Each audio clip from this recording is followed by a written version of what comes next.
Okey.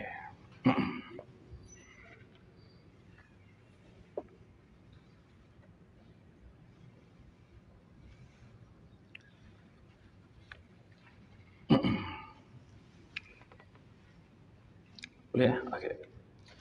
A'udzu billahi minasy syaithanir rajim. Bismillahirrahmanirrahim. Assalamualaikum warahmatullahi wabarakatuh. Alhamdulillah asbahna ala fitratil Islam wa kalimatil ikhlas wa ala dini nabiyyina Muhammadin sallallahu alaihi wasallam wa ala millati abina Ibrahim hanifa wa ma kana minal musyrikin. Wassalatu wassalamu ala sayyidina Muhammadin wa ala alihi wa sahbihi ajma'in. Amma ba'du ayyuhal mu'minun ittaqullah.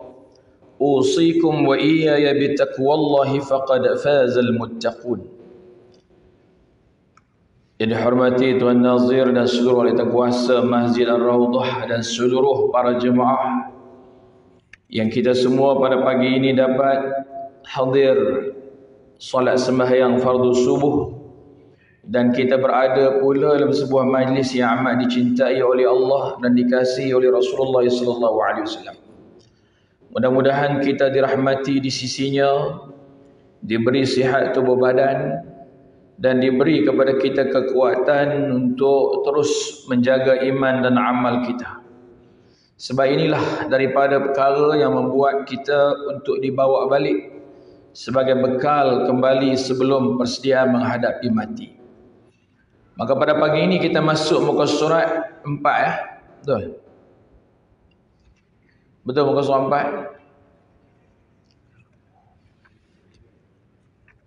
4. Berwasiat secara adil. Nampak tak ada bantahan tu? Betul lah tu.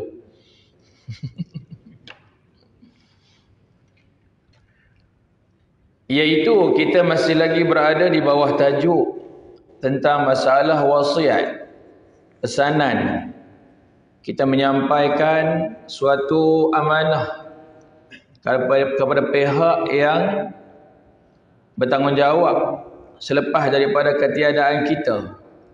Hal-hal yang melibatkan pengurusan diri kita dengan keluarga, dengan pihak-pihak yang kita ada hal pada masa sebelum kita mati dulu. Maka pada pertemuan ini telah didatangkan kepada kita sebelum itu tentang bagaimana Nabi Muhammad sallallahu alaihi wasallam berpesan kepada kita tentang bagaimanakah kalau nak bagi sesuatu pemberian yang terbaik dan baik, iaitu Nabi kata bagilah pada waktu kamu sedang sihat dan pada masa waktu hati kecilmu tidak mau memberikannya kerana takut miskin atau tamak terhadap kekayaan. Janganlah nak bagi sesuatu itu pada masa dah dekat-dekat nak gharah-gharah, dah dekat-dekat nak mati. Tu. Maka contoh yang diberi oleh Nabi pada pertemuan yang lalu, li fulan, li fulan, li fulan. Ada 3. Penulis ini dia malah nak tulis panjang-panjang, dia kata A, B, C. Jadi tak boleh bagi macam mana nak bagi ismet ulam raja nak bagi kepada anak-anak dia tu. Tak boleh macam tu. Contoh tu lah, mudah lah kan. Dekat-dekat nak mati, jika sekiranya ayah anda mati, seluruh harta ayah anda serah amanah kepada Abdul Wahab, Abdul Wahib dan Abdul Wahub. Tu. Akhirnya apa jadi? Jadi macam mana kita tengok dalam tu lah. Tidak boleh ayah anda buat macam ni. Ayah anda mesti dibawa ke hospital. Dengar perkataan hospital tu, lemah jantung. Bila lemah jantung tu, membawa kepada mati. Maka dia kata berwasiatlah secara adil. Hati-hatilah saudaraku yang seiman. Bagus ni Dr. Abdul Latif ni. Dia start dengan apa?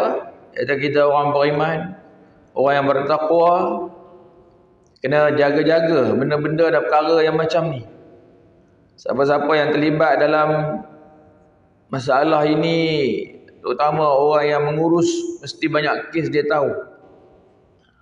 Ataupun mereka-mereka yang terlibat dalam hal ini, baik cara sikit, lebih-lebih lagi banyak. Janganlah inaya dalam membuat wasiat hingga engkau membuat satu wasiat yang bertentangan dengan ketentuan yang sudah disyariatkan Allah Subhanahu wa taala. Dia kata baik-baik elok ketua keluarga. Jangan duk bagi ada pihak yang menjadi satu hal di kemudian hari. Dengan kita ada meletakkan satu-satu penginayaan, pengkhianatan, membuat sampai ke tahap ada perhubungan tak baik, tak elok. Yang mana ini semua sudah Allah garis pandu. Jadi sebab tu kepada kita semua, harta sikit, harta banyak, ada apa sekalipun, kena belajar tajuk ni. Saya tak payah belajar ustaz, tajuk ni saya bukan ada apa boleh nak tinggal. Tak ada apa tak boleh nak tinggal pun kena belajar juga. Macam mana tajuk beribadat, fardu haji dan umrah. Saya boleh pergi, kata boleh saya pun tak tahu. Nak buat haji buat umrah ni. Jadi Nabi kata kalau mampu pergilah. Takkan nak belajar untuk ilmu pun tak mampu. Itu contoh mudah lah. Bukan mampu itu dari sudut ada wang ringgit sahaja. Wang ringgit salah satu daripada bekal. Kalau wang ada, ilmu ada, tapi tak sihat, tak boleh pergi juga tuan-tuan. Sihat tubuh badan, ilmu ada, perbekalan tak ada, pun tak boleh. Sihat, ilmu ada, perbekalan ada, apa lagi yang menghalang tak boleh pergi? Suasana tak mengizinkan pergi. Ada wabak, ada peperangan. Tu. Jadi banyak benda kita kena tahu dalam agama ni. Subhanallah. Jadi kita kena belajar. Sebab kalau kita membuat penganiayaan, pengkhianatan, satu penipuan hanya kerana sayang ataupun tidak suka kepada seseorang, jadi tidak belajar. Bila tidak belajar, jadi masalah lah. Jadi ayah dah bagi kata putus. Tapi Abdul Wahid, anak yang tengah, dia kata, waktu nak membahagikan harta tu, cuba adinda dengar, nama kekanda berdua saja yang disebut oleh ayah anda. Nama adinda langsung ayah anda tidak sebut. Ini menunjukkan adinda anak yang durhaka. Dia pakai apa? Dalil tu. Pakai main cakap mulut. Tak boleh. Sekarang ayah anda sudah mati. Kekanda akan membahagi-bahagikan semua harta ayah anda. Maka dia buat pembahagianlah. Semua wang terpulang kepada adinda Abdul Wahid. 5 juta pound sterling. Untuk kekanda seluruh estate kilang, kilang-kilang dan stable lumba kuda. Semua terpulang kepada kekanda. Berapa jumlah dia? 6 juta pound sterling. Jadi adik dapat 5, abang dapat 6. Untuk adinda, sebuah rumah yang indah dan permai ini. Itu dia kata apa? Untuk kekanda berdua 5-6 juta pound sterling satu orang. Untuk adinda yang dapat rumah yang macam museum ini, yang bakal roboh lagi 2-3 tahun. Ini tidak adil.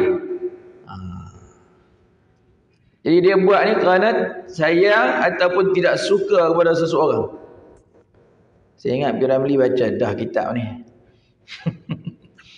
Hati-hatilah dan bersabarlah sehingga Allah redha kepadamu apabila engkau menemui Allah Subhanahu wa taala kelak. Jadi jangan buat tak baik, tak elok macam tu. Allahu akbar.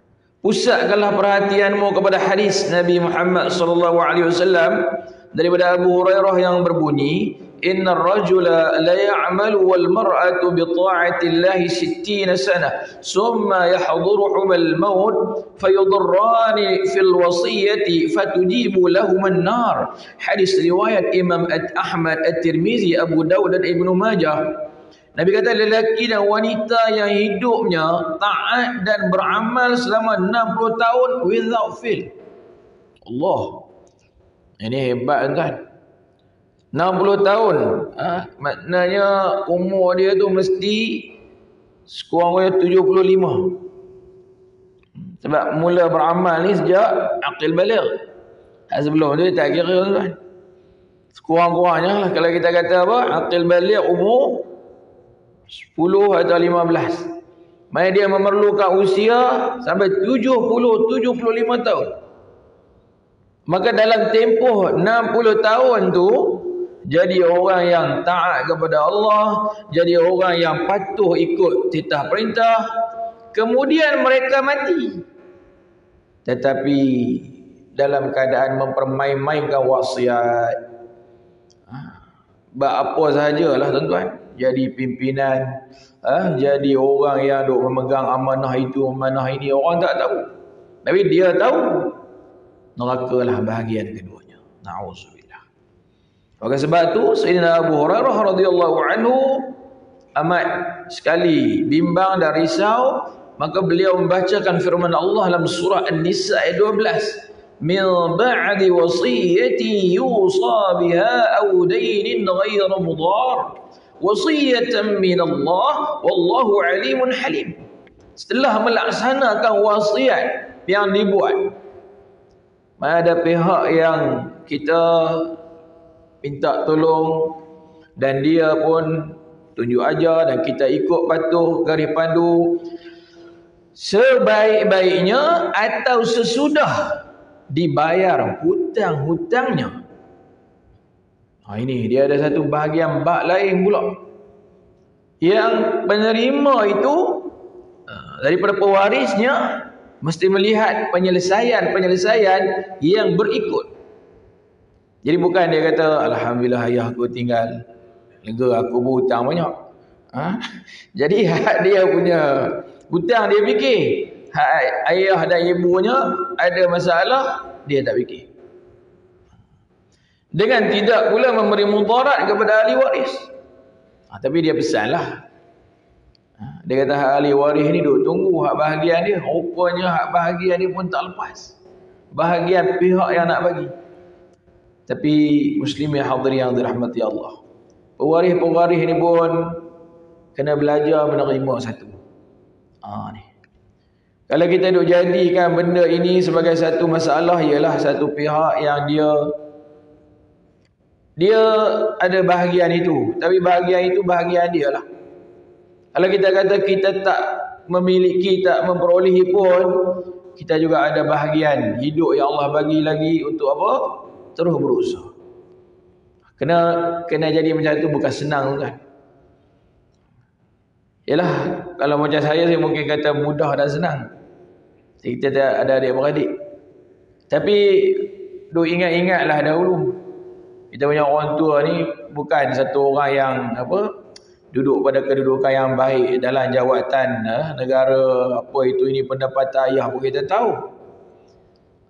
Yalah tuan-tuan, masa ketika tu duk bunyi dengar pensioner yang dia duk dapat tu tak ada sampai 1,000 pun tuan-tuan.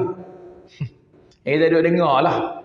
Kita tak pernah ambil tahu pun, tapi mak ni boleh mengadakan sumber tu dan dia boleh buat sampai kita ni masuk belajar itu ini. Kalau kita ni sebagai anak pula duk mikir apa hal lah, ayah aku, orang tua aku ni tak tinggal apa langsung kat aku, rumah pun tak ada, nak kena cari itu sendiri, ini semua nak kena buat sendiri. Kadang-kadang benda tu jadi satu motivasi pula.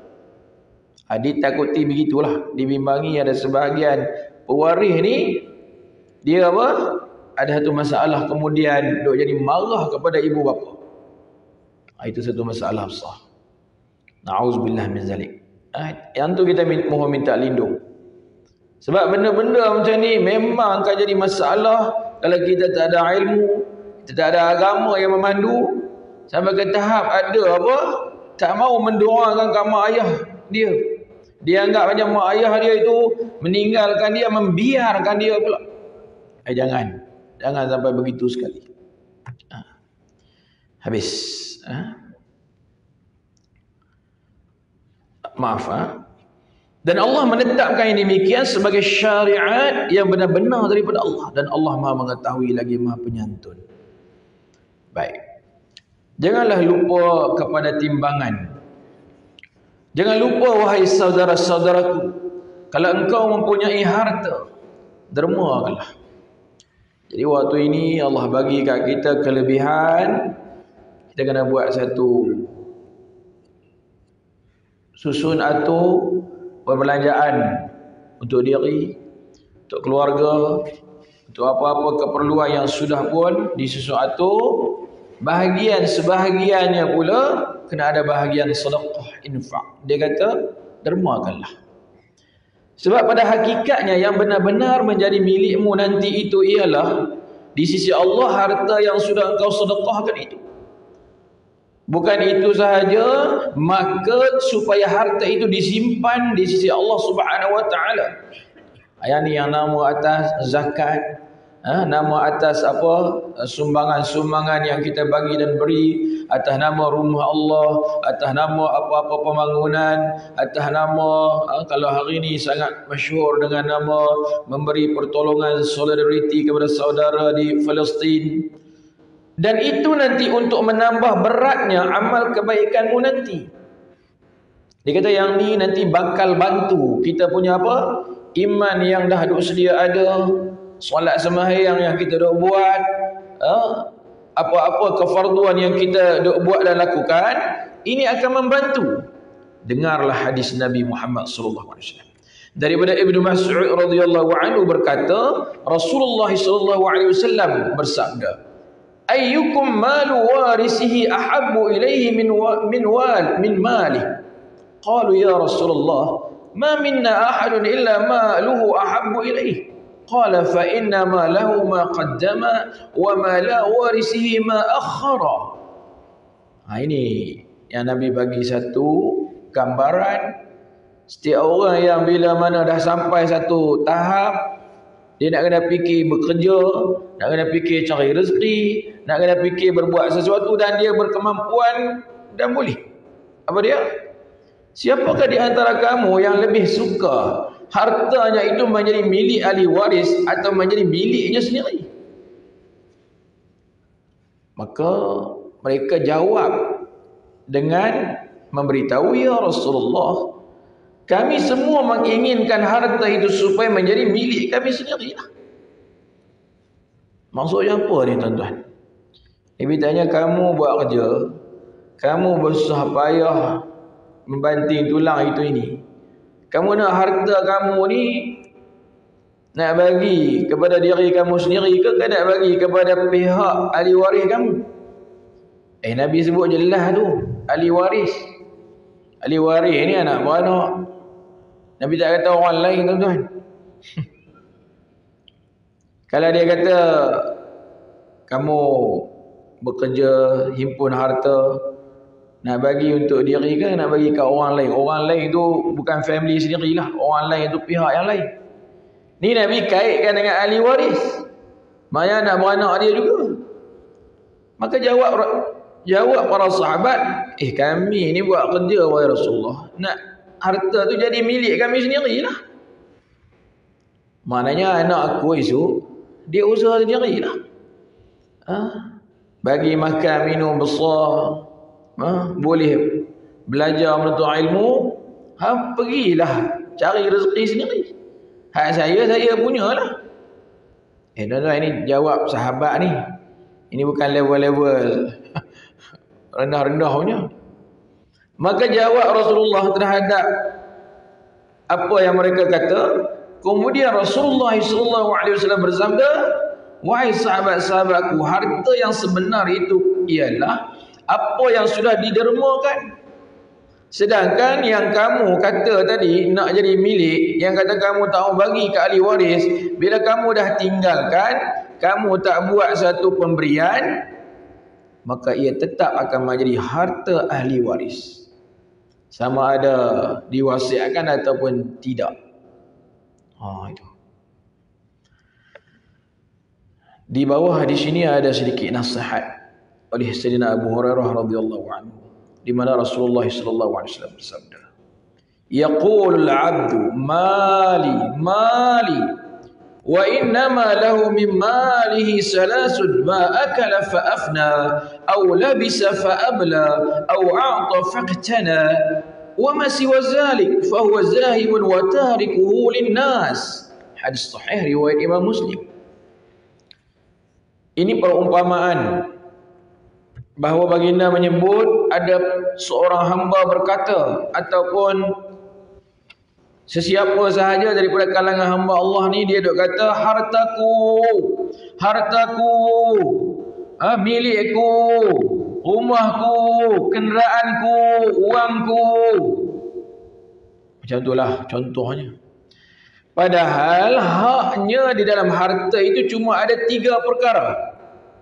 Yang 3 perkara ini lazim, yang selalu kita dah buat, kita pun sedia maklum. Harta yang dimakan yang sudah hancur jadi kotoran. Taklah salah yang ni kan.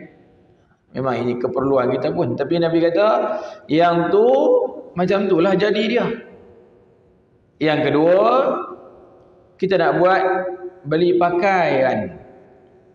Kalau diri kita seorang ketua keluarga, macam mana? Dia punya tanggungan dan tanggungjawab.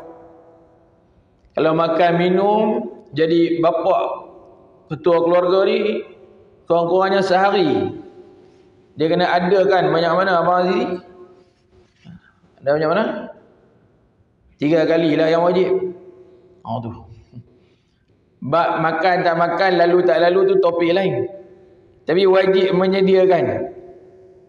Hak sunat, tu hak yang apa?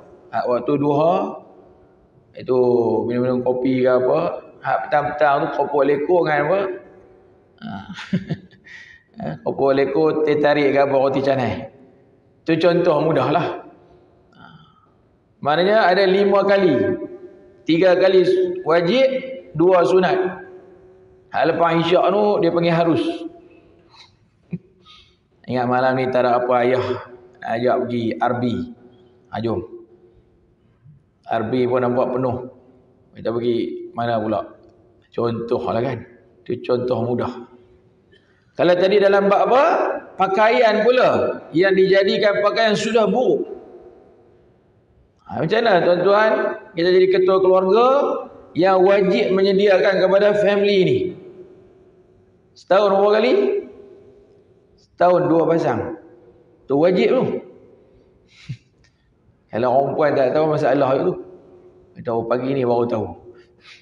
Yang ni bukan beli sendiri. Kalau suami menyediakan, dia tak tahu apa kesukaan, itu tak apa. Tapi dia wajib menyediakan. Setahun 2 kali. Setahun 2 kali itu kalau hak lelaki ni apa? Hak luar, cara baju Melayu lah. Cara kemeja lah. Cara selek lah. Tu. Kalau hak perempuan ni apa? Sepasang kurung. Sepasang kurung, hak dalam, hak luar, semua kena ada. Kelengkapannya setahun 2 pasang. Elok lagi lah tahun ni abang. Saya duk pakai elok. Tak apalah tu. Suami kita selamat. Tak adalah bab itu. Mau tak mau tu tajuk lain. Tapi wajib mengadakan. Simpanlah. Apa nama tu? Saya tak mau. Itu boleh buat simpanan. Simpanan tu bukan ambil kepada ketua keluarga tu. Dia kena bagi kepada apa? Isteri dengan anak-anak ni. Subhanallah. Tetapi pakaian tu nanti akan jadi buruk. Serta yang ketiganya, ada bahagian yang didermakan. Maka itulah yang sudah menjadi tabungannya, simpanannya untuk akhirat. Tapi tuan-tuan dan puan jangan anggaplah hak bagi makan minum dengan bagi pakaian tu tak ada pahala kalau keluarga. Seorang ketua keluarga yang dia buat kerja, yang dia cari rezeki dan nafkah, bagi makan minum, tempat tinggal, pakaian, kenderaan dan sebagainya, itu juga dikira sebahagian daripada sedekah untuk diri dia juga. Amal ketua keluarga tu. Jangan duk anggap macam tak ada apa nilai. Tidak. sedangkan yang lain-lain itu akan hilang atau ditinggalkan untuk orang lain. Maka sebab itu hadis Nabi Qudsi, di mana Nabi bersabda melalui firman Allah, Tuhan yang maha perkasa lagi mulia yang bermaksud. Allah Ta'ala berfirman, wahai manusia, ada dua macam yang satu pun bukan berdasarkan usahamu. Jadi tak semestinya tuan-tuan apa kita anggap doa kita, usaha kita, ikhtiar kita itu daripada kita juga. Walaupun memang itu antara perkara kita kena buat. Yakni aku jadikan bahagianmu daripada hartamu sendiri yang kamu kata kamu bekerja, berusaha mendapatkannya sehingga menjadikan dia apa? Boleh jadi makan minum. Boleh jadi apa tadi? Buat pakaian. Umpamanya yang kamu dapat duit, kamu beli makanan dan minuman yang mana engkau memakan dan menelannya. Kita kata, ni duit aku. Ini hak milik aku. Aku ikut sukalah aku nak beli apa. Dalam sangat ni hadis ni tuan-tuan. Maksudnya, kita boleh makan minum ni, angkat ni pun daripada Tuhan. Dia nak bagi tahu yang tu. Boleh masuk ni daripada Tuhan. Apa lagi? Boleh rasa masin, manis, tawar pun daripada dia. Kalau kita kata kita ada wang, kita ada segala benda yang kita miliki sehingga menyebabkan kita boleh usaha mendapatkan, akhirnya kita kata, kenapa makan ni tak apa nak sedap? Di situ dia panggil apa? Izin Tuhan tak ada.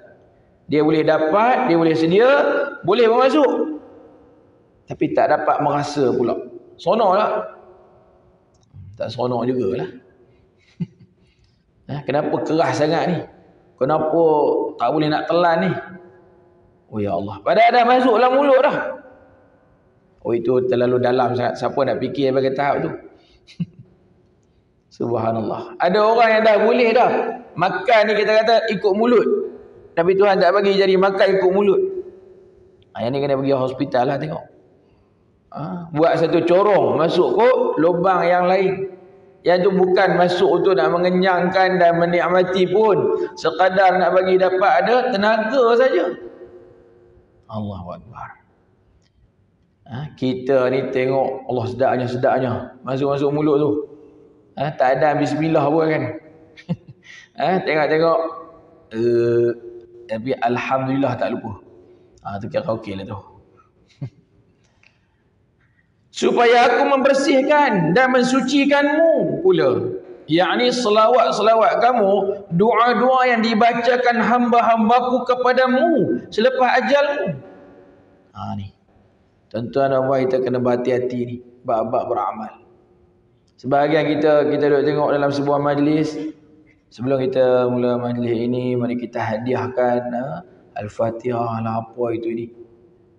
Yang ni jaga baik-baik elok. Jaga apa maksudnya? Buat bagi betul, baca bagi kena. Al-Fatihah.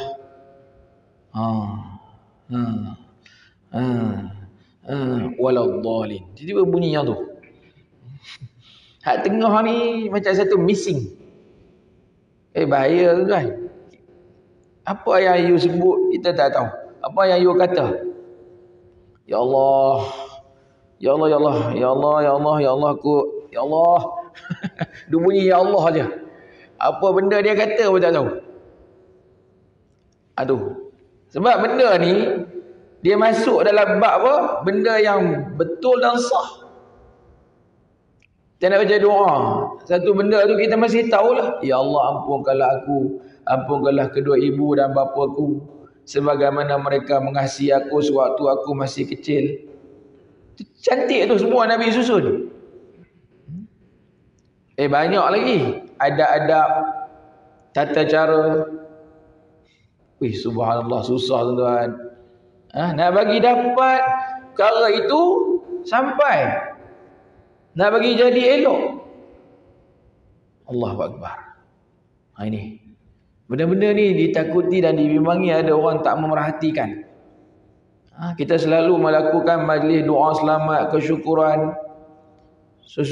Ia mementingkan dari sudut sesuatu, tata tertib, adab. Sebahagian majlis kita pergi tengok Al-Quran diletakkan di bawah sama dengan kaki. Ada surah Yasin ni dia lempar macam tu sebelum majlis tu bermula. Saya tahu lah kita ikut majlis macam ni dah banyak kali dah. Dia sementara nak menunggu jemaah tu ada orang dah bagi. Jadi kan lempar kat kita pun tengok terkejut tuan. Kata tuan, tolong angkat tu surah Yasin. Tak apalah ustaz, tak mula lagi dia kata. Dia tak mula lagi. Tuan-tuan biasa duduk dalam majlis-majlis macam ni. Ya Allah, kita pun terkejut kita tengok macam mana dia boleh buat macam tu. Kita belajar dulu buka Al-Quran tuan-tuan, tak boleh langkah. Buka Al-Quran tak boleh letak di bawah. Ni bahasa Melayu, matematik, sains, English. Apa ni? Duk melangkah-melangkah buku. Apa dia letak di bawah? Padahal itu ilmu dunia tuan. Orang dulu-dulu dia pesan kat kita kan. Itu contoh-contoh mudah. Subhanallah. Jadi bab beramal, jaga baik-baik elok. Kita tak mau semayang subuh kita tadi tak sah. Kalau ada orang tegur beritahu kat kita hak benda kita buat tu tak betul, kita tanya apa yang tak betul tu. Telinga kawan kita terdengar, kita bagi salam, Assalamualaikum warahmatullahi wabarakatuh. Assalamualaikum warahmatullahi wabarakatuh. Saya dengar awak bagi salam ni macam tak betul dia kata. Dia bermula muka pucat. Betul kan tuan? Assalamualaikum warahmatullahi wabarakatuh. Assalamualaikum warahmatullahi wabarakatuh. Betul kan salah tu? Salah terang tuan. Sedangkan itu rukun. Tak betul macam tu bang. Assalamualaikum warahmatullahi wabarakatuh. Oh macam tu kah? Bukan oh macam tu. Kena bangkit bangun sembahyang lain. Itu very simple punya topik tuan. Muslimat kita habis sembahyang dia tengok Allah akak ada rambut terkeluar selai lah. Elok dah. Bukan elok, kena sembahyang lain. Wish, selai pun nak berkira. Wish, tuan-tuan. Orang perempuan lagi lah, ya Allah. Orang lelaki tak apalah, pakai kain pelekat pun sah. Ada orang tanya, kata ustaz, aurat lelaki sembahyang. Saya pakai kain pelekat saja. Sah? Memang sah lah. Tapi kau jangan buat kerja macam tu, pergi masjid Raudhah. Baju pun tak pakai. Tu. Oi, susah tuan-tuan.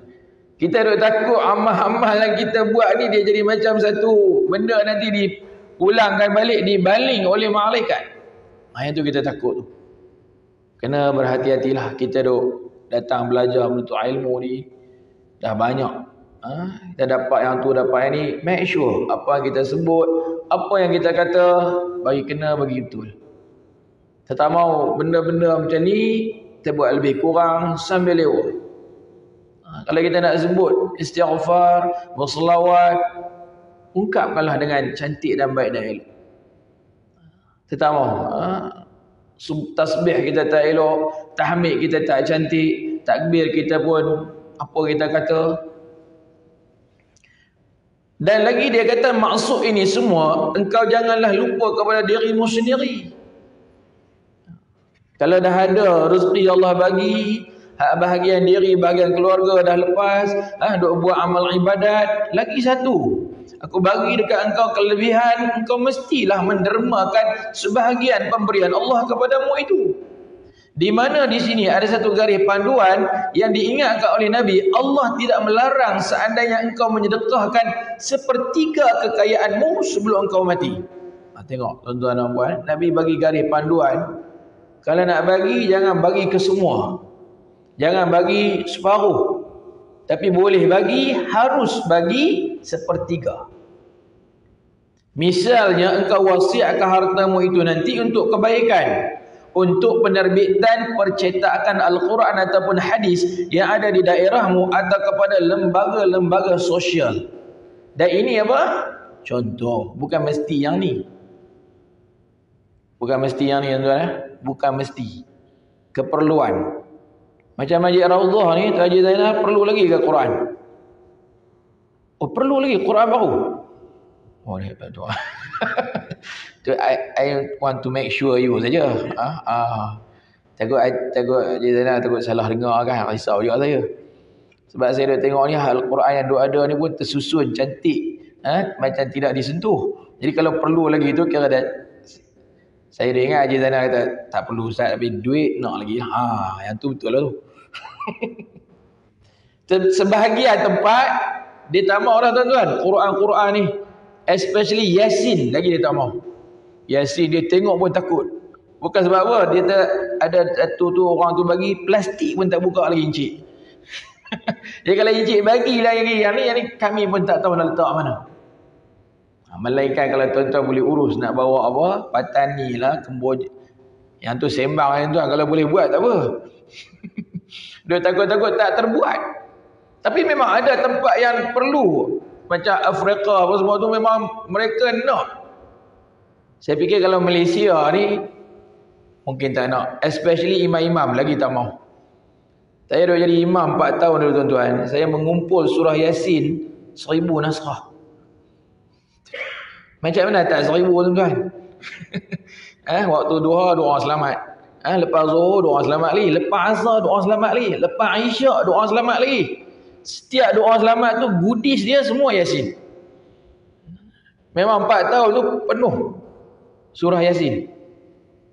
Subhanallah. Itu satu contoh mudah. Dan paling menakutkan lagi kalau jadi imam-imam ni dia orang bagi Quran. Saya pernah terima Quran RM700. Besar tuan. Memang tak baca ni, beritahu awal. Nak baca apa, memang lebih baik kita letakkan masjid. Ada jadi imam letak, ada manfaat. Nak bawa pun 7 ayam. Memang tidak ada faedah.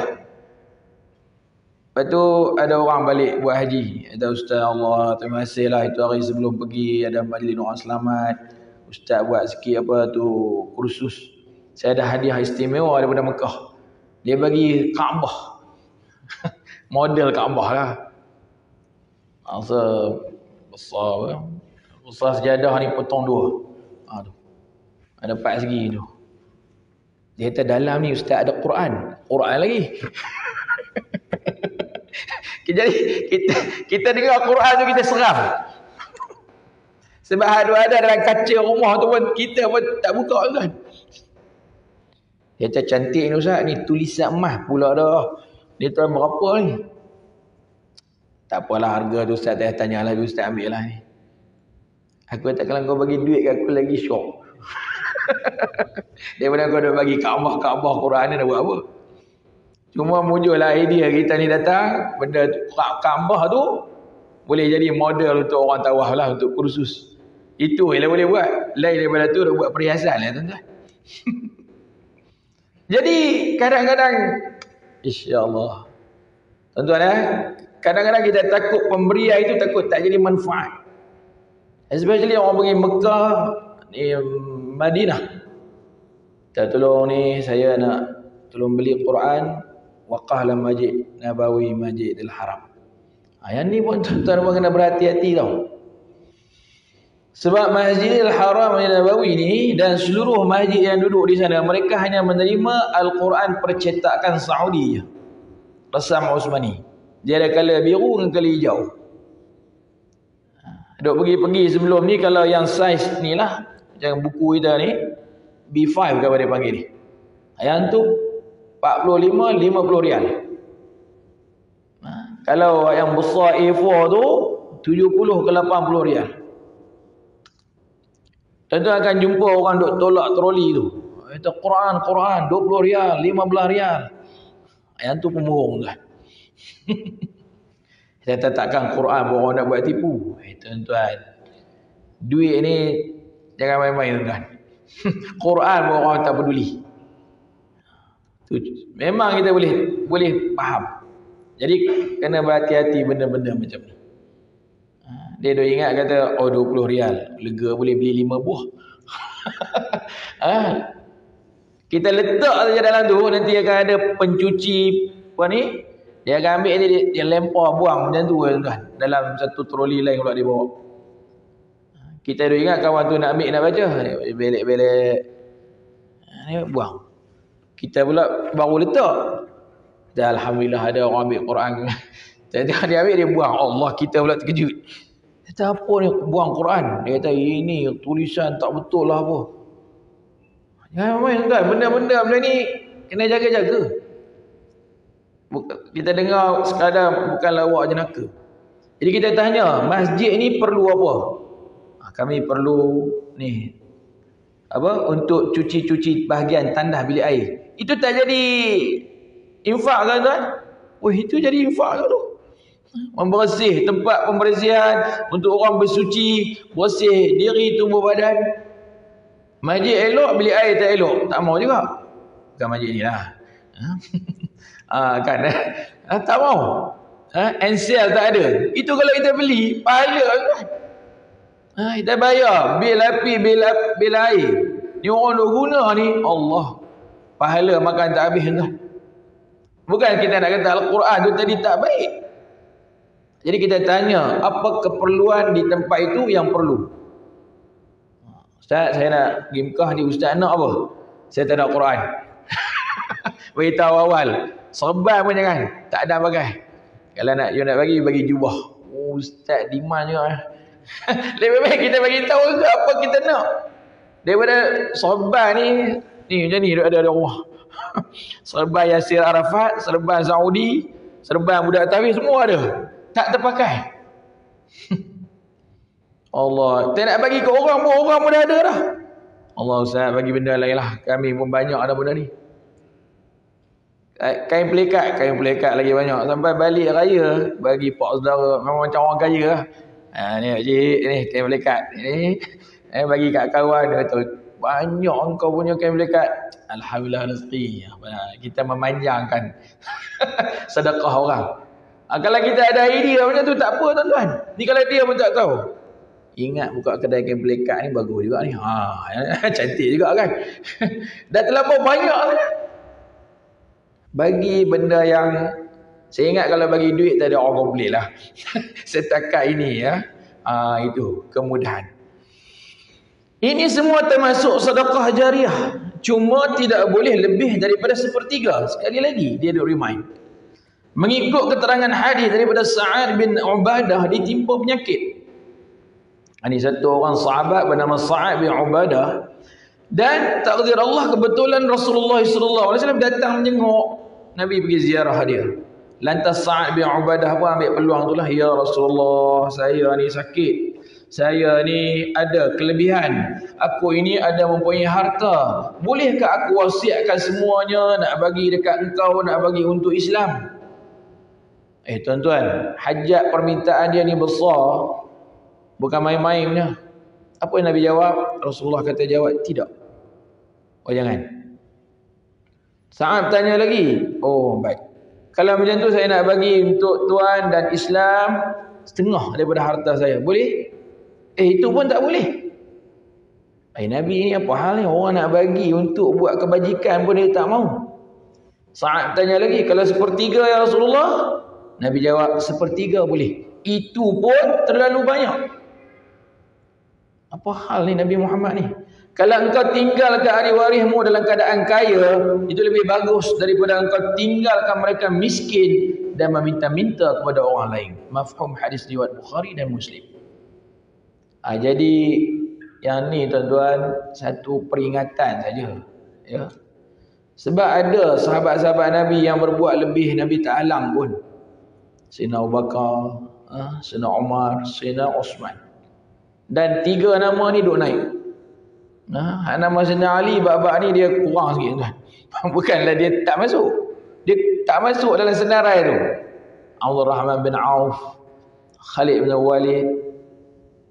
Selain daripada tu Nabi memang duk sebut. Dan mereka ni bukannya bagi sikit-sikit. Aku wakafkan seluruh, aku berikan ini semua. Sebab Nabi tahu family dia boleh terima. Tapi ada sebahagian family tak sanggup mengharungi. Maka Nabi lebih faham. Itu je nak bagi tahu kepada kita. InsyaAllah kita akan sambung pada tahun depan. Bersegeralah berwasiat sebelum mati. To be continue next year insyaAllah. Itu dia. Apabila kita jumpa ni Mazi? Allahu Akbar. Termasuk tahun depan ni. Kita jumpa 7 January 24. Itu dia.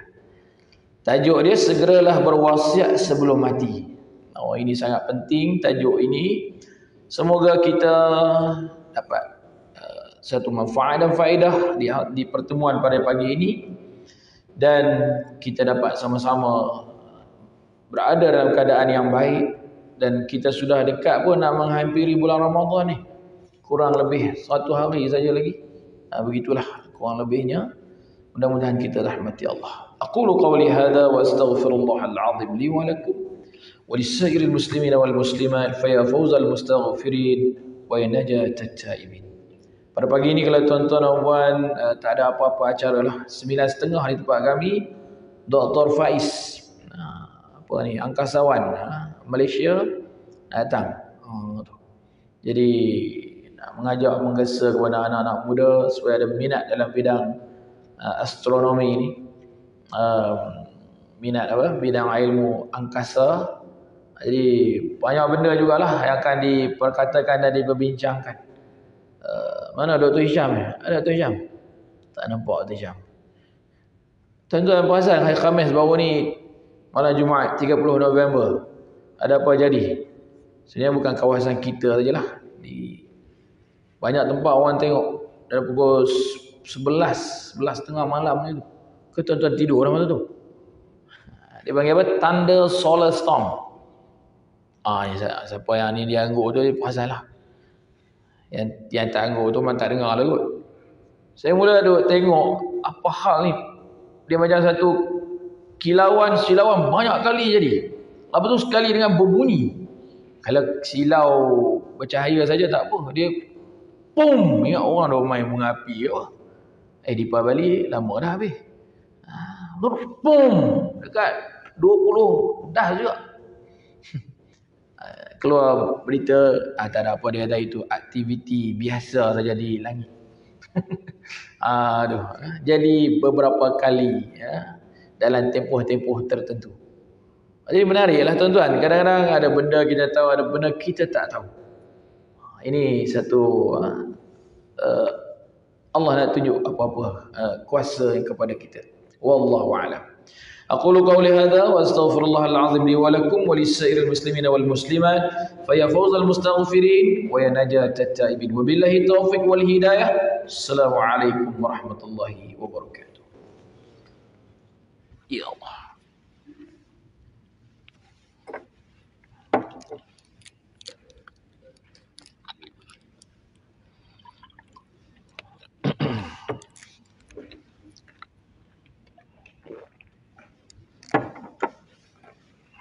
Allahumma salli ala sayyidina.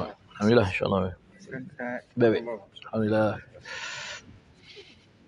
Ada dengar orang tu? Oh. Allah alhamdulillah. Harapan ada. Okey. Ya. Alhamdulillah. Wei tak boleh lah. Ada mai orang ni. Banyak kali ni. Terkejut kok. Keluar besok. Tak jadi sebab dia bunyi sekali itu yang kita terkejut. Kambing dia ni. Ada ini hari kambing. Allahu akbar. Warga dia. Allahu akbar. Kambing pasal malam. No bro. Ya Allah akbar. Alhamdulillah. Very good. Alhamdulillah syukur. Warga dia. Allah lama-lama kat ustaz. Allah. Masya-Allah. Sense. Tuan Haji Zari. Betul. Ya. Dia di Kota Damansara. Kota Damansara. Saya dulu Kota Damansara.